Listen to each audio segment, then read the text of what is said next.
So we talk about diarrhea. A couple of things we can do with diarrhea is a lot of times you have to understand why the body is doing what it's doing. So the body is usually getting exposed to some kind of bacteria, parasite, some type of toxin that is very irritating on the gut lining. And the body is thinking, how can we dilute whatever that compound is, and flush it out of the body as fast as possible?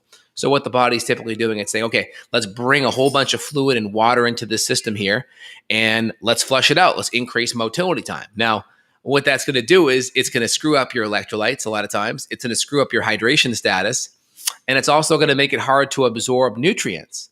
So what's the first thing we do? So the first thing is we can put some binders in so we can bind up those toxins so they're less irritating, less inflammatory.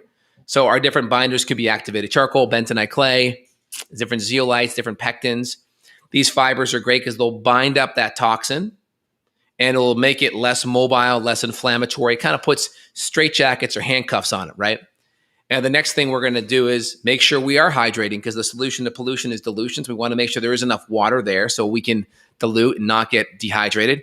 And then the next thing is make sure there's enough electrolytes. Electrolytes are a big deal, because if we are low in sodium and potassium and magnesium, when you start having a lot of these bugs, what you start to notice is you may start getting dizzy or have vertigo or heart palpitations or just feel totally off. And a lot of that can be from a lot of the electrolyte issues due to the infection.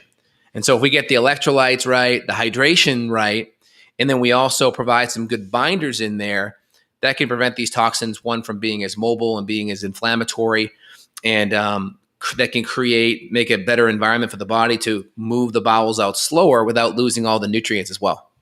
Yeah, good point. And this is kind of an art, right? This is where the art comes in of medicine, when you're trying to integrate these things at the right time that someone can tolerate. So right now, if I try to give her a big cup of electrolytes, she might not be able to, because she's had trouble keeping down the liquid. So you kind of have to know when. Like, you might hear this and go, oh my God, I'm going to do all the things because I want to get better, but there can be an order of operation. So I think get your gut calmed down first. If you can go an hour or two, if you're in an active vomiting situation, if you can go an hour or two without vomiting, that might be, the coast might be clear enough for you to try to work some of the other stuff in, whether it's liquid tinctures to kill things, or if you're doing something like a Biocidin or other antimicrobial drops we use, the dosage is usually so small that I think you can keep it down, because you're not going to have to do a ton of drops, right? If you could just do like 5 drops, that's tiny. Your body's barely going to recognize that. And if it's at the tongue, I don't think that's going to create more vomiting. But that's kind of where the art comes in, and paying attention to what's going on. I agree. Doing some of the liquid drops are wonderful, because if you can't do a full capsule, hopefully you can, right? But if you can't, getting some liquid drops in there of some herbals can be super helpful. Maybe some silver. Also, like you mentioned, if you really have a hard time keeping things down, that's where a good IV fluids, IV electrolytes, IV nutrients may be a good idea, because that bypasses the whole digestive system. So then it gets right into your bloodstream and does what it has to do. So you can find some of these liquid IV services. They'll come to your house, or find a facility near you where you can pop in, get it done. Ideally, if it's this acute, you're probably better off paying the money and having someone come to your house.